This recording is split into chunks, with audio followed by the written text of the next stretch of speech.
เนาะจากงานเลยบนทางในของรถเนาะตัวนี้จะเป็นรถ E05 เป็นของรถไฟฟ้าพวงมาลัยpower ตัวนี้เนาะจะเป็นกระ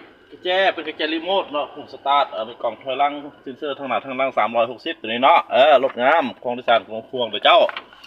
ลูกค้ามาส่งนี้จะสเต็ปผ่อนได้จ่าย 50%เหมือนสมัครรถออกไปขี่ได้เดี๋ยวเจ้าแล้วทางในของรถเนาะพวงนั่งได้3-4 คนเนาะคือเนื้อลูกไปได้เลยเนาะสำหรับคนที่อยากได้บริษัทบริษัทขับแคบคนอยู่ที่ตามสถานที่ต่างๆเนาะว่าขับแคบอยู่ที่ทางรถไฟหรือขี่รถเนาะตัวนี้เป็นพวกประเสริฐกระเป๋าตัวนี้ไปเที่ยวลูกค้าถ้าได้สนใจอยากได้รถซุปนี้เป็นรถของเขาเนาะสถานที่เป็นต่างอยู่บ้านทำร่วมมูลค่าบาททั้งรถขบางเนาะเอาสำหรับลูกค้าที่ติดตามเนาะกดเบิ้งสำหรับถ้าได้สนใจแม่สมัครรถของเขาเนาะอย่าลืมติดต่อทางโทรศัพท์มา54949556 54949556เนาะโอเคบาย